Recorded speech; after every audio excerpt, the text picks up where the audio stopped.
Hello friends, my name is Komal Kumar. आज की इस वीडियो में हम सीखेंगे कि इलेक्ट्रिक फील्ड क्या होता है। इलेक्ट्रिक फील्ड किसी भी चार्ज के द्वारा बनाया गया उसके स्पेस में एक ऐसा इन्फ्लुएंस या ऐसा प्रॉपर्टी होती है जब कोई दूसरा चार्ज उसके स्पेस में आता है या उसके इन्फ्लुएंस में आता है तो वह एक फोर्स एक्सपीरियंस करता है। इसी प्रॉपर्टी को हम इलेक्ट्रिक फील्ड से दिखाते हैं। तो इलेक्ट्रिक फील्ड कोई भी चार्ज किसी आर डिस्टेंस पे कितना बनाएगा, इसका जो एक्सप्रेशन है वो होता है के, जिसकी वैल्यू 1/4πε0 होती है, इनटू में जो भी वो चार्ज इलेक्ट्रिक फील्ड बना रहा है क्यू, और अपॉन में जिस डिस्टेंस पे हम देख रहे हैं उस डिस्टेंस का स्क्वायर। तो ये एक एक्सप्रेशन होता है किसी भी चार्ज के द्वारा बनाया गया इलेक्ट्रिक फील्ड का। तो सपोज करो अगर यही चार्ज किसी लाइन के ऊपर मैं डिस्ट्रीब्यूट कर दूं और वो भी कंटिन्यूअस, तो उस लाइन के द्वारा बनाया गया इलेक्ट्रिक फील्ड कितना होगा। तो सिंपल सी बात है, यहाँ पे हम कंटिन्यूअस डिस्ट्रीब्यूशन यूज कर रहे हैं तो इसका मतलब यहाँ पे यूज होगा हमारे पास में इंटीग्रेशन। तो उन सभी चार्ज के द्वारा बनाया गया इलेक्ट्रिक फील्ड इस पॉइंट पे जो है हम यहाँ पे कंक्लूड कर लेंगे। उसके बाद इसी लाइन को मैं अगर रिंग में कन्वर्ट कर दूँ तो यह हमारे पास में एक ऐसी शेप बन जाएगी जिसमें रिंग की शेप में कंटिन्यूअस चार्ज डिस्ट्रीब्यूट होएगा, और ये रिंग यहाँ पे इस पी पॉइंट पे कितना इलेक्ट्रिक फील्ड बनाएगी उसका एक्सप्रेशन भी हम फाइंड आउट करेंगे। और फिर जब ये सारी रिंग मिलकर एक डिस्क का फॉर्मेशन करेगी तो एक डिस्क के द्वारा बनाया गया इलेक्ट्रिक फील्ड कितना होता है। तो आज हम इन तीन स्ट्रक्चर का इलेक्ट्रिक फील्ड जो है फाइंड आउट करेंगे। तो जो सबसे बेसिक मेथड रहेगा इनको फाइंड आउट करने का, वो हम इंटीग्रेशन का यूज़ करेंगे, और यहाँ पे हम क्या लेंगे, उस स्ट्रक्चर की एलिमेंट का यूज करेंगे। तो मैंने यहाँ पे एक स्ट्रक्चर ली है, लाइन फाइनाइट लेंथ ली है, उस लाइन के ऊपर क्या है, कंटिन्यूअस चार्ज डिस्ट्रीब्यूट है। तो यहाँ पे देखो मैंने क्या किया, इस पी पॉइंट के ऊपर परपेंडिकुलर ड्रा कर दिया। तो ये परपेंडिकुलर ड्रा कर दिया इस लाइन के ऊपर और इसको थोड़ा आगे तक ले गया। तो मैंने क्या किया, क्योंकि ये फाइनाइट लेंथ है तो यहाँ पे मैंने इसके एक्सट्रीम वर्टेक्स से इसके ऊपर एक पॉइंट से लाइन ड्रा कर दी, और सपोज कर लिया कि बेस लाइन से ये एंगल कितना बना रहा है, एंटी क्लॉकवाइज θ2 बना रहा है, और जो ये ऊपर वाला वर्टेक्स है ये कितना एंगल बना रहा है हमारे पास में क्लॉकवाइज डायरेक्शन में θ1। तो यहाँ पे अब इसको कैसे करेंगे, इसके बाद हम यहाँ पे ये मान लेते हैं कि ये जो डिस्टेंस है ये डिस्टेंस हम r मान लेते हैं। इस लाइन से इस पी पॉइंट की जो ये परपेंडिकुलर दूरी है r है, और यहाँ पे अब हम एक एलिमेंट क्रिएट करेंगे यहाँ पे जिसके ऊपर जो y डिस्टेंस पे है, जिसकी लेंथ dy है, और इसके ऊपर कितना चार्ज प्लेस है, स्मॉल एलिमेंट ले लिया dq चार्ज का, जिसके ऊपर dq चार्ज है। तो अब देखो यहाँ पे ये dq चार्ज के द्वारा बनाया गया जो इलेक्ट्रिक फील्ड होएगा वो कितना होएगा, वो इस डायरेक्शन में होएगा हमारे पास में। इस डायरेक्शन में कितना इलेक्ट्रिक फील्ड बनाएगा, स्मॉल de।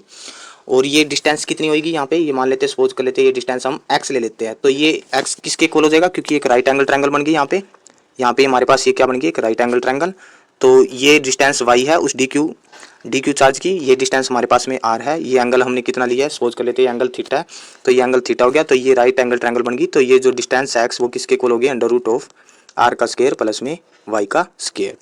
तो यहाँ पे देखो, यहाँ पे क्या हो जाएगा, ये वर्टिकली अपोजिट एंगल हो जाएगा, ये भी थीटा है तो ये भी थीटा हो जाएगा। तो इसके कंपोनेंट कर लेते हैं, तो इस डायरेक्शन में डी कोस थीटा हो जाएगा, और इसके परपेंडिकुलर डायरेक्शन में हमारे पास इसका component d sine of theta हो जाएगा।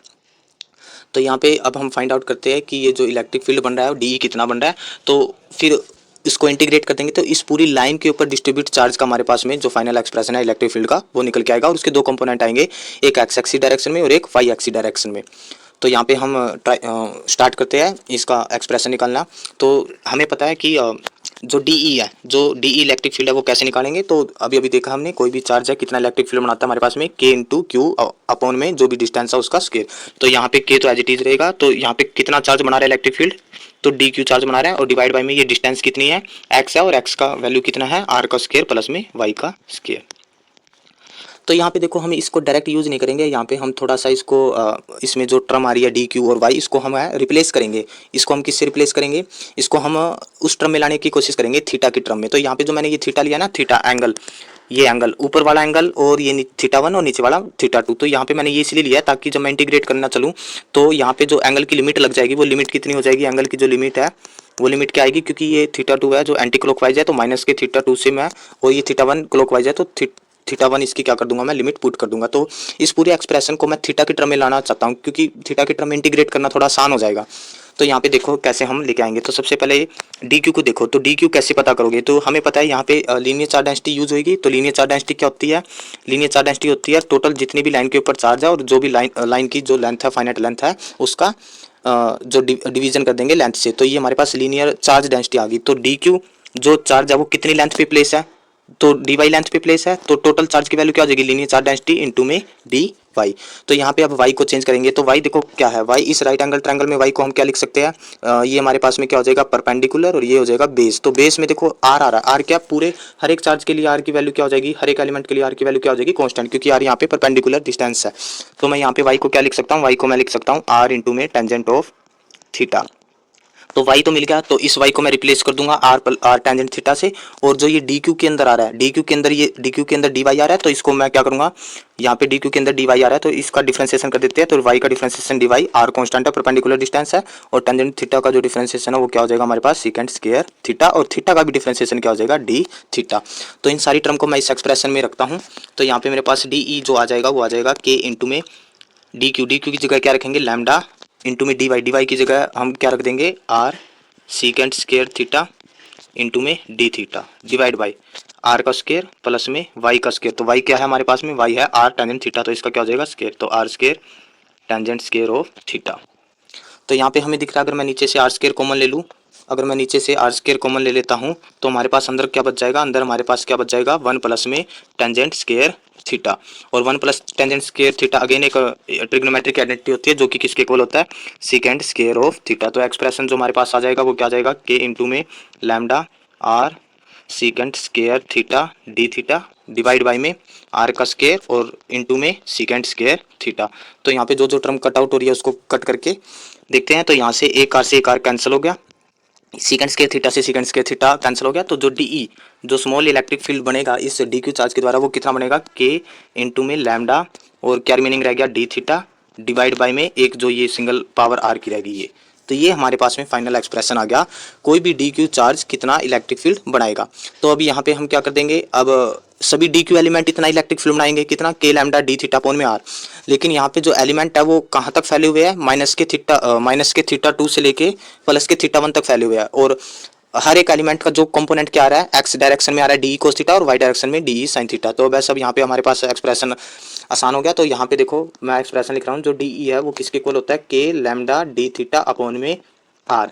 तो यहाँ पे अब मेरे को एक्स डायरेक्शन में नेट इलेक्ट्रिक फील्ड निकालना है, तो कैसे निकालेंगे, तो नेट डायरेक्शन में इलेक्ट्रिक फील्ड क्या हो जाएगा, ए इंटू डी, जो भी डी कोस ऑफ थीटा, और इसका इंटीग्रेशन कर देंगे कहाँ से कहाँ तक, माइनस के थीटा 2 से लेके प्लस के थीटा 1 तक। तो यहाँ पे अब वैल्यू पुट करते हैं, तो डी की जब ये वैल्यू पुट करेंगे तो यहाँ पे दिख रहा है हमें जो लैम्डा है, के है, वो कांस्टेंट है, इंटीग्रेशन से बाहर आ गया। तो अंदर हमारे पास, और आर भी क्या है हमारे पास, बाहर आ गया, आर भी परपेंडिकुलर डिस्टेंस से कांस्टेंट है। तो अंदर क्या बच गया हमारे पास में, अंदर बच गया कोस ऑफ थीटा इंटू में डी थीटा, और लिमिट क्या होगी, माइनस के थीटा 2 से प्लस के थीटा 1 तक। तो ये हमारे पास क्या हो जाएगा, के लैम्डा अपॉन में स्मॉल आर, और कोस थीटा का जो इंटीग्रेशन होता है वो हमारे पास में, कोस थीटा का जो इंटीग्रेशन होता है वो कितना होता है हमारे पास में, साइन ऑफ थीटा, और साइन थीटा का इंटीग्रेशन कितना होता है, माइनस के कोस थीटा। तो कोस थीटा का इंटीग्रेशन कर देते हैं हम, यहाँ पे कितना हो जाएगा, साइन ऑफ थीटा, और लिमिट लग जाएगी माइनस के थीटा 2 से प्लस के थीटा 1 तक। तो ये हो जाएगा हमारे पास में के लैम्डा अपॉन में small r, upper limit minus का लोअर लिमिट। तो ये हो जाएगा साइन थीटा 1 माइनस का साइन ऑफ माइनस का थीटा 2। तो यहाँ पे अगेन एक मैथमेटिक्स की एक प्रॉपर्टी लगेगी, वो प्रॉपर्टी क्या लगेगी कि साइन ऑफ माइनस का जो थीटा होता है माइनस के साइन थीटा होता है। जो हमारे पास में साइन ऑफ माइनस का थीटा होता है वो माइनस के साइन थीटा के इक्वल होता है। तो यहाँ पे क्या हो जाएगा, माइनस माइनस प्लस हो जाएगा। तो फाइनल एक्सप्रेशन एक्स डायरेक्शन में जो इलेक्ट्रिक फील्ड का फाइनल एक्सप्रेशन है वो क्या आ जाएगा, के लैम्डा अपॉन में स्मॉल आर इंटू में sine of theta 1 minus minus plus हो गया प्लस में साइन ऑफ थीटा 2।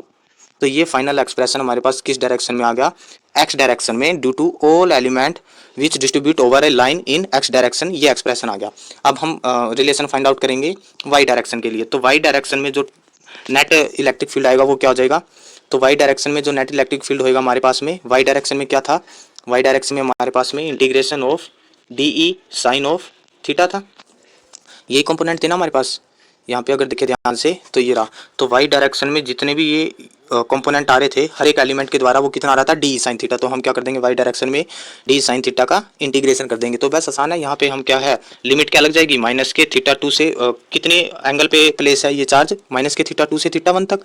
तो यहाँ पे क्या हो जाएगा, डी की वैल्यू क्या थी हमारे पास में, के लैम्डा डी की वैल्यू क्या थी, के लैम्डा अपॉन में आर इंटू में डी थीटा। तो ये हमारे पास में डी की वैल्यू थी और इंटू में क्या हो जाएगा साइन ऑफ थीटा, और लिमिट लग जाएगी माइनस के थीटा 2 से प्लस के थीटा 1। तो यहाँ पे दिख रहा है के लैम्डा अपॉन आर है, ये बाहर आ जाएगा, तो अंदर क्या बच गया हमारे पास में integration of sine theta into में डी थीटा। तो ये हो जाएगा माइनस के थीटा 2 से थीटा 1 क्या हो जाएगी लिमिट। तो साइन थीटा का जो इंटीग्रेशन होता है वो हमारे पास में माइनस का कोस थीटा होता है। तो यहाँ पे इजिली वैल्यू पुट कर सकते हैं। तो यहाँ पे हो जाएगा साइन थीटा का इंटीग्रेशन माइनस के कोस थीटा और लिमिट लग गई माइनस के थीटा 2 से प्लस के थीटा 1। तो कैसे करेंगे इसको सोल्व, अपर लिमिट माइनस के लोअर लिमिट। तो अपर लिमिट क्या है कोस थीटा 1 और माइनस लोअर लिमिट तो माइनस कोस ऑफ माइनस के थीटा 2। अब यहाँ पे अगेन एक आइडेंटिटी लगती है ट्रिग्नोमेट्री की। तो ट्रिग्नोमेट्री की आइडेंटिटी क्या है कि जो हमारे पास कोस ऑफ माइनस का थीटा जो होता है प्लस का कोस थीटा होता है, और जो साइन ऑफ माइनस का थीटा होता है माइनस का साइन थीटा होता है। तो यहाँ पे क्या हो जाएगा हमारे पास में कोस ऑफ माइनस का थीटा क्या हो जाएगा प्लस का बन जाएगा हमारे पास यहाँ पे। तो यहाँ पे हमारे पास क्या हो जाएगा माइनस के बीटा, ठीक है। तो माइनस माइनस ये बाहर माइनस का है ना, तो अपर लिमिट माइनस का लोअर लिमिट, तो यहाँ पे माइनस माइनस प्लस हो जाता है।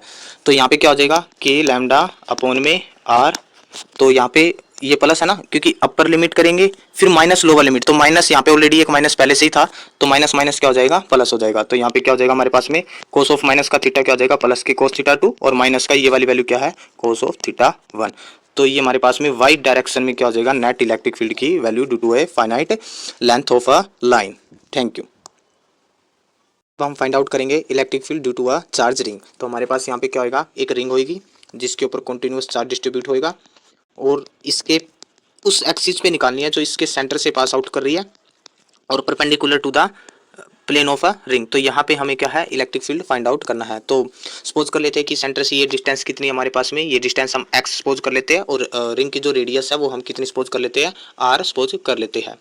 तो यहाँ पे अब वही सेम रहेगा बिल्कुल। इसमें हम क्या करेंगे इसका एलिमेंट लेंगे। तो सपोज कर लिया ये डिस्टेंस हम ds ले लेते हैं, क्योंकि अगर dr लेगा तो वहाँ पे वो थोड़ा सा मिक्सअप हो जाएगा। तो ds लेंथ ले लेते हैं, ये ds लेंथ है जिसके ऊपर dq चार्ज है डिस्ट्रीब्यूट है। तो ये dq चार्ज इस p पॉइंट पे कैसे इलेक्ट्रिक फील्ड बनाएगा, इस डायरेक्शन में इलेक्ट्रिक फील्ड बनाएगा। कितना, क्योंकि स्मॉल चार्ज है तो स्मॉल d रहेगा।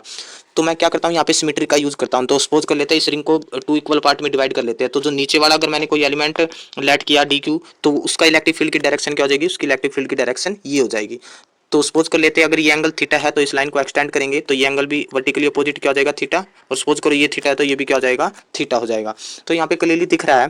तो अपर जो रिंग होगा उसका जो कंपोनेंट होगा इस डायरेक्शन में वो कितना हो जाएगा डी कोस थीटा, और इसके परपेंडिकुलर डायरेक्शन में कितना हो जाएगा डी साइन ऑफ थीटा।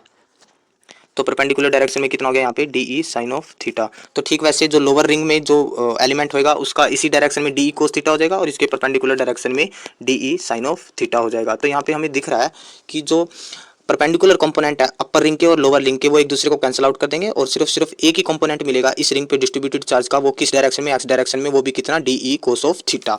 तो कैसे निकालेंगे हम डी कोस थीटा, तो इसका मतलब हमारा जो नेट इलेक्ट्रिक फील्ड हमने जो निकालना है इस रिंग का इस एक्सिस पे और पॉइंट पी पे, तो कैसे निकलेगा integration of only and only d cos of theta. तो यहाँ पे देखो पिछले केस में हमने ना जो डिस्ट्रीब्यूशन ऑफ चार्ज लिया था वो इन टर्म ऑफ थीटा ले लिया था, भाई कितने थीटा एंगल पे वो चार्ज है जो डिस्ट्रीब्यूट है। उसके बाद में हमने लिमिट भी थीटा की लगाई थी। मैं यहाँ पे क्या कर रहा हूँ, यहाँ पे अब थीटा की टर्म में ना लेके हम एक काम करते हैं, जो ये ds लेंथ है ना ds लेंथ, ये ds length small ds length add करके करके कितनी लेंथ हो जाएगी, कंप्लीट लेंथ कितनी हो जाएगी, ये ds को ये ds लेंथ अगर मैं इस रिंग के ऊपर ये ds लेंथ लिया है इसको ऐड कर करके ये पूरी रिंग की क्या आ जाएगी सर्कमफ्रेंस आ जाएगी। तो सर्कमफ्रेंस ऑफ रिंग कितनी है 0 से लेके 0 लेंथ से लेके 2 पाई आर है। तो इसका मतलब मैं यहाँ पे जो वेरिएबल ले रहा हूँ वो ये लेंथ ले रहा हूँ, ds लेंथ ले रहा हूँ, ठीक है, और जिसकी लिमिट मैं क्या पुट करूंगा 0 से 2 पाई आर। तो इसका मतलब यहाँ पे जो है इस थीटा का कोई काम नहीं है, तो यहाँ पे थीटा को है हम रिप्लेस कर देंगे। तो कैसे रिप्लेस करेंगे, सबसे पहले d देख लेते हैं। तो d किसके इक्वल होता है, d हमारे पास में ये होता है हमारे पास में k इंटू में डी क्यू डिवाइड बाई में जो भी डिस्टेंस है। तो ये डिस्टेंस कितनी है, क्योंकि अगेन ये एक राइट एंगल ट्रायंगल बन रही है, ये हमारे पास में क्या बन रही है एक राइट एंगल ट्रायंगल, जिसके अंदर यहाँ पे क्या है हमारे पास में ये राइट एंगल ट्रायंगल बन रही है। ये डिस्टेंस x है और ये डिस्टेंस कैपिटल R है, ये एंगल थीटा है। तो ये कितनी हो जाएगी अंडर रूट r का स्क्वायर प्लस में x का स्क्वायर, तो डिवाइड बाई में डिस्टेंस का स्क्वायर, तो स्क्वायर से रूट कैंसिल हो जाएगा, तो ये बच जाएगा हमारे पास में r का स्क्वायर प्लस में x का स्क्वायर। तो यहाँ पे dq, तो dq को भी रिप्लेस करना पड़ेगा, तो क्योंकि ये कंटिन्यूस चार्ज डिस्ट्रीब्यूशन है तो सपोज कर लेते हैं लैम्डा इसकी लीनियर चार्ज डेंसिटी है, तो dq को हम लिख सकते हैं लैम्डा इंटू में कितनी लेंथ पे प्लेस है ds लेंथ पे प्लेस है, तो ds लेंथ पे प्लेस है, ठीक है। एक ये वैल्यू यूज करेंगे हम, और यहाँ पे जो ये कोस थीटा है इस राइट एंगल ट्रायंगल में कोस थीटा की वैल्यू क्या है बेस अपॉन में हाइपोटेनियस, तो बेस x है और हाइपोटेनियस r का स्क्वायर प्लस में x का स्क्वायर और इसकी पावर 1/2 2 है। तो आर भी कांस्टेंट है और एक्स भी क्या है, कांस्टेंट है। वेरिएबल क्या है, सिर्फ और सिर्फ ds हमारे पास वेरिएबल है। तो इन सारी वैल्यू को पुट अप करते हैं यहाँ पे और क्या मान लेंगे कि ये ds लेंथ करके सभी को क्या है हम ऐड करके 0 से 2 पाई आर का हमारे पास में नेट इलेक्ट्रिक फील्ड निकल जाएगा। तो नेट इलेक्ट्रिक फील्ड कैसे निकालेंगे, तो इंटीग्रेशन ऑफ डी, तो सबसे डी की जगह क्या रख देंगे, के इंटू में डी क्यू की जगह क्या रखेंगे, डी क्यू की जगह लैम्डा इंटू में डी एस लेंथ है डिवाइड बाई में यहाँ पे क्या है आर का स्क्वायर प्लस में एक्स का स्क्वायर मल्टीप्लाई, उसके बाद यहाँ पे क्या है कोस ऑफ थीटा, तो कोस ऑफ थीटा की वैल्यू क्या है एक्स डिवाइड बाई में आर का स्क्वायर प्लस में एक्स का स्क्वायर इसकी पावर 1/2। तो यहाँ पे दिख रहा है कांस्टेंट है वो बाहर ले आता हूँ इंटीग्रेशन से। लिमिट क्या है, तो वेरिएबल यहाँ पे ds है, ds की लिमिट क्या लग जाएगी, कहाँ पे डिस्ट्रीब्यूट है ये चार्ज ओवर सर्कमफ्रेंस, और सर्कमफ्रेंस कहाँ से कहाँ तक है 0 से 2 पाई आर। तो यहाँ पे जो कांस्टेंट है वो इंटीग्रेशन से बाहर आ जाएगा, तो k कांस्टेंट बाहर है, लैम्डा और x भी क्या है कांस्टेंट है, परपेंडिकुलर डिस्टेंस है ना, जो कि हर एक डिस्ट्रीब्यूशन के लिए ये परपेंडिकुलर डिस्टेंस x क्या रहेगी, सेम रहेगी। तो ये x भी हमारे पास बाहर आ गया और नीचे क्या है r का स्क्वायर प्लस में x का स्क्वायर और इसकी पावर क्या आ गई 3/2। तो अंदर क्या बच गया, सिर्फ और सिर्फ ds और लिमिट क्या है 0 से 2 पाई आर। तो ds का इंटीग्रेशन क्या हो जाएगा s हो जाएगा और लिमिट क्या लगा देंगे 0 से 2 पाई आर। तो यहाँ पे हमारे पास में वही इंटीग्रेशन का यूज करके अपर लिमिट माइनस लोअर लिमिट, तो हमारे पास में क्या हो जाएगा, ये फाइनल एक्सप्रेशन क्या आ जाएगा, तो ये हो जाएगा के लैम्डा एक्स अपॉन में आर का स्क्वायर प्लस में एक्स का स्क्वायर इसकी पावर 3/2 और अपर लिमिट माइनस का lower limit that is 2 pi r. तो ये हमारे पास में क्या आ गया, इसका एक्सप्रेशन आ गया। तो एक काम करते हैं, इसको थोड़ा सा और मॉडिफिकेशन कर देते हैं। आप यहाँ पे ये देखो इस 2 पाई आर, ये जो यहाँ पे ये टर्म है ना, ये 2 पाई आर और ये लैम्डा, तो यहाँ पे देखो इसको क्या है, सपोज कर लेते हैं कि इस पूरी रिंग पे कितना चार्ज डिस्ट्रीब्यूट है, स्मॉल क्यू चार्ज इस पूरी रिंग पे डिस्ट्रीब्यूट है। तो स्मॉल क्यू किसके इक्वल होगा, लीनियर चार्ज डेंसिटी लैम्डा और मल्टीप्लाई इस पूरी लेंथ पे फैला हुआ ना, तो पूरी लेंथ कितनी है 2 पाई आर। तो ये हमें किस चीज की वैल्यू देगा, पूरी टोटल चार्ज, क्योंकि ऐसे लिखते थे ना लीनियर चार्ज डेंसिटी को, कैसे लिखते थे, कितना चार्ज है डिवाइड बाय कितना लेंथ में फैला हुआ है। तो 2 पाई आर लेंथ में फैला हुआ है, तो टोटल चार्ज किसके इक्वल हो जाएगा, लैम्डा इंटू में 2 पाई आर। तो मैंने इस टर्म को लैम्डा को और इसको 2 पाई आर को रिप्लेस कर दिया किससे, क्यू चार्ज से, जो भी इस पूरी रिंग के ऊपर चार्ज क्यू है। तो नेट जो इलेक्ट्रिक फील्ड आ गया जो कि सिर्फ और सिर्फ एक्स डायरेक्शन में होगा, उसकी वैल्यू क्या होगी, के इंटू में कितना चार्ज प्रेजेंट है रिंग पे, क्यू एक्स अपॉन में आर का स्क्वायर प्लस में एक्स का स्क्वायर और इसकी पावर 3/2। तो ये हमारे पास में फाइनल एक्सप्रेशन आ गया, कोई भी सर्कुलर रिंग उसकी एक्सिस के ऊपर कितना इलेक्ट्रिक फील्ड बनेगा। यहाँ पे कुछ स्पेशल केस भी आ जाते हैं, यहाँ पे डिस्कस कर लेते हैं हम कुछ स्पेशल केस। तो केस क्या है, सपोज करो कि अगर जो रिंग की जो रेडियस है, अगर रिंग की रेडियस काफ़ी स्मॉल रह जाती है, किससे स्मॉल रह जाती है, इस डिस्टेंस से, ये जो एक्स डिस्टेंस हमने लिया है, ये जो एक्स डिस्टेंस लिया है, इस एक्स डिस्टेंस के कंपैरिजन में ये जो रिंग की जो रेडियस है काफ़ी स्मॉल है, तो x is greater than capital R. तो मैं क्या करूँगा, इस आर को क्या कर देंगे हम, नेगलेक्ट कर देंगे, किसके कंपैरिजन में, एक्स के कंपैरिजन में। तो यहाँ से क्या हो जाएगा, ये जो आर है ये नेगलेक्ट हो जाएगा, तो हमारे पास क्या बच जाएगा, रिमेनिंग पोर्शन क्या रह जाएगा, के क्यू अपॉन एक्स अपॉन में आर का स्क्वायर नेगलेक्ट हो गया और एक्स का स्क्वायर है ना, और पावर 3/2 है तो 1/2 कैंसिल हो जाएगी, तो क्या बच गया एक्स का क्यू। तो एक एक्स की पावर से एक एक्स की पावर ये कैंसिल होगी, तो ये क्या हो गया के क्यू अपॉन में एक्स का स्क्वायर। तो एक ये एक्सप्रेशन आ गया इलेक्ट्रिक फील्ड का। तो रिंग का यही एक एक्सप्रेशन है। और अगर सपोज करो दूसरा केस और कोई इसमें है नहीं है, अब हम निकालेंगे electric field due to a charge disc. तो इसमें क्या होगा, जो चार्ज होगा वो डिस्ट्रीब्यूट होगा ओवर ए डिस्क, और डिस्क हमें पता है क्या है, डिस्क एक सर्कल जिसका सरफेस एरिया पाई आर का स्क्वायर होता है, उसके पूरे सरफेस जब भरा होता है तो उसको हम क्या कहते हैं, डिस्क कहते हैं। तो इसका जो एक्सप्रेशन फाइंड आउट करेंगे, तो कंटिन्यूस चार्ज डिस्ट्रीब्यूशन का एग्जांपल है ये। तो इसके अंदर जो यूज होएगा सबसे इंपॉर्टेंट बात सरफेस चार्ज डेंसिटी यूज होगी, क्योंकि जो चार्ज है वो सरफेस पे डिस्ट्रीब्यूट है। तो यहाँ पे जो एलिमेंट लेंगे हम, वो एक रिंग लेंगे और उस रिंग की भी क्या होगी, थिकनेस होगी, उस रिंग की क्या होगी, हमारे पास कुछ ना कुछ थिकनेस होगी। तो ये रिंग की जो ये थिकनेस है, ये रिंग हमारे पास में जिसकी कुछ ना कुछ थिकनेस है, और इस रिंग का जो यहाँ पे इलेक्ट्रिक फील्ड बनता है वो अभी अभी हम पीछे निकाल के आया, वो कितना था, और ये इसके ऊपर सपोज कर लेते हैं डी क्यू चार्ज प्रेजेंट है इस थिकनेस के ऊपर, तो ये कितना इलेक्ट्रिक फील्ड बनाएगा यहाँ पे। तो इसका जो एक्सप्रेशन होता था पीछे निकाल के आया, के इंटू में जो भी चार्ज है डी क्यू, और जिस डिस्टेंस पे हम देख रहे हैं एक्स डिवाइड बाई में जो भी इस रिंग की रेडियस रहेगी, मान लो यहाँ पे स्मॉल आ रहा है तो स्मॉल आर का स्क्वायर प्लस में एक्स का स्क्वायर और इसकी पावर 3/2। तो ये एक्सप्रेशन होता था। तो ये जो रिंग है इसमें जो एलिमेंट है, अब ये जो डिस्क है इसमें एलिमेंट हमने रिंग लिया, तो बस कुछ नहीं करना, सिंपल हमें क्या कर देना है, यहाँ पे इंटीग्रेशन कर देंगे। तो यहाँ पे अब डी क्यू को रिप्लेस करेंगे, क्योंकि डी क्यू जो चार्ज है वो इस रिंग के ऊपर फैला हुआ है जिसकी थिकनेस, क्योंकि डी क्यू चार्ज कैसे निकालेंगे, सरफेस चार्ज डेंसिटी और इनटू में जितना भी ये इस रिंग की थिकनेस का जो भी ये एरिया बनेगा। तो इस रिंग की थिकनेस का ये एरिया कैसे निकालेंगे, आपका ये वाला एरिया कैसे निकालेंगे, तो बड़ा ही आसान है, क्योंकि ये डिस्टेंस बड़ी ही स्मॉल डिस्टेंस है, कितनी मानी है, डी आर मानी है, और इस रिंग की रेडियस है वो कितनी है, आर है।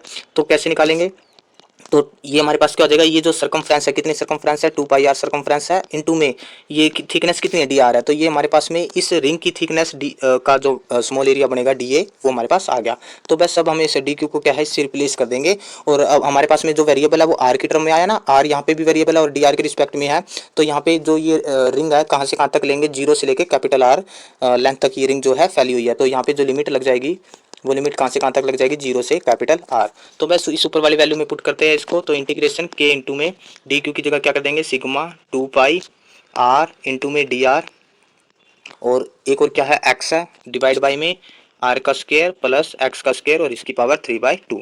तो यहाँ पे वेरिएबल आर है, तो आर रेडियस कितनी लेंथ में फैली हुई है, रेडियस ऑफ ए डिस्क में, तो जीरो से कैपिटल आर, क्योंकि वो सारी रिंग को हम क्या कर देंगे, इंक्लूड कर देंगे। तो बस अब इसके बाद आसान है। तो यहाँ पे जो कॉन्स्टेंट टर्म है उसको बाहर ले आते हैं, तो के बाहर आ गया, sigma surface charge density constant है, और हमारे पास पाई ये भी बाहर आ गया, और एक्स है जो ये भी बाहर आ गया, क्योंकि एक्स क्या है, परपेंडिकुलर डिस्टेंस है, जो सभी रिंग की सेल के लिए क्या रहेगा, सेम रहेगा।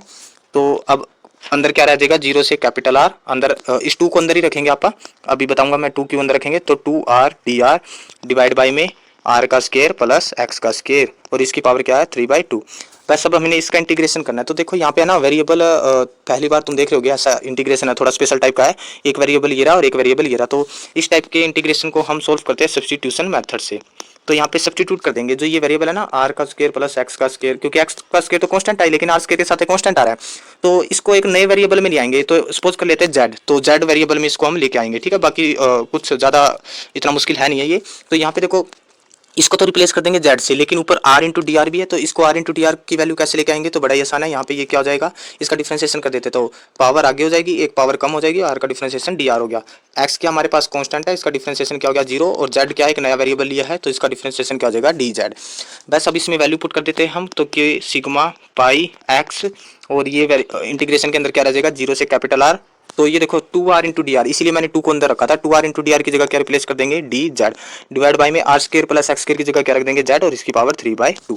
तो हमें पता है कि किसी एक्स की पावर एन का जो डिफरेंशिएशन होता इंटीग्रेशन होता है, उसको कैसे करते हैं हम, एक पावर ऐड और उसी से क्या कर देंगे, डिवाइड। तो सेम यहाँ पे करेंगे, तो के सिग्मा पाई एक्स, और यहाँ पे जो जेड आई ऊपर जाके माइनस का 3/2 हो जाएगी, तो माइनस का 3/2 हो जाएगी, तो इसमें इंटीग्रेशन में क्या हो जाएगा, पावर एक ऐड और उसी से क्या हो जाएगा हमारे पास, डिवाइड, और लिमिट क्या लग जाएगी, जीरो से कैपिटल आर। तो यहाँ पे क्या हो जाएगा, के सिग्मा पाई एक्स इंटू में, यहाँ पे देखो ये जो माइनस का 1/2 है, ये यहाँ पे बाहर ले आता हूँ, तो माइनस का 3/2 प्लस 1 है, तो ये माइनस का 1/2 हो जाएगा, तो ये माइनस का 2 है जो बाहर आ जाएगा। तो अंदर क्या बच गया, अंदर बच गया ये जेड की पावर माइनस का 1/2 है, तो ये यहाँ पे क्या हो जाएगा, नीचे आके प्लस की 1/2, जीरो से कैपिटल आर। अब जेड को वापिस रिप्लेस कर देंगे, जेड हमने क्या लेट किया था, r square plus x square किया था, तो इसकी जगह ये वैल्यू रख देंगे, तो ये हो जाएगा हमारे पास में, तो 2 यहाँ पे 2 हो जाएगा हमारे पास में, के सिग्मा पाई इंटू में एक्स, और ये हो जाएगा हमारे पास में 1/√, क्या माना था, आर स्क्वायर प्लस एक्स का स्क्वायर, और ये limit as it is zero से कैपिटल आर। बस अब जो रूल है, अपर लिमिट माइनस का लोअर लिमिट, तो माइनस का 2 के sigma pi x, upper limit क्या हो जाएगी, स्मॉल आर को रिप्रेजेंट कर देंगे कैपिटल आर से, कैपिटल आर का स्क्वायर प्लस एक्स का स्क्वायर, माइनस का लोअर लिमिट, तो आर की जगह स्मॉल आर की जगह क्या रख देंगे, जीरो, तो एक्स का स्क्वायर से रूट कैंसिल, तो ये क्या हो जाएगा, एक्स हो जाएगा। अब हम क्या कर देंगे, इसको वैसे अंदर ले जाओ, तो मैं काम करता हूँ, ये माइनस का एक्स, ये माइनस का जो एक्स है इसको मैं अंदर ले जाता हूँ, तो ये इसको क्या बना देगा, देखो यहाँ पे के सिग्मा पाई 2 भी है ना, 2 के सिग्मा पाई, तो माइनस के एक्स को अंदर लेके जाऊंगा, तो ये हो जाएगा माइनस का एक्स पाई में under root r square plus x का स्क्वायर, और माइनस माइनस हो जाएगा प्लस, एक्स बाई एक्स क्या हो जाएगा, 1 हो जाएगा। तो थोड़ा सा और रीअरेंज कर देते हैं, के की जगह 1/4 एप्सिलॉन नोट रख देंगे, तो 2 × 1/4 एप्सिलॉन नोट सिग्मा पाई, और थोड़ा सा इसको रीअरेंज कर लेते हैं, तो ये हो जाएगा 1 माइनस, ये माइनस का पीछे ले जाता हूँ, एक्स बाई में under root r square plus x का स्क्वायर, तो ये 2 से 2 कैंसिल हो गया, पाई से पाई कैंसिल हो गया, तो ये यहाँ पे 2 बच गया, तो सिग्मा अपॉन में 2 एप्सिलॉन नोट इंटू में 1 माइनस एक्स पाई में under root r square plus x square. ये हमारे पास में फाइनल एक्सप्रेशन आ गया, electric field due to a disc at its point perpendicular to its plane.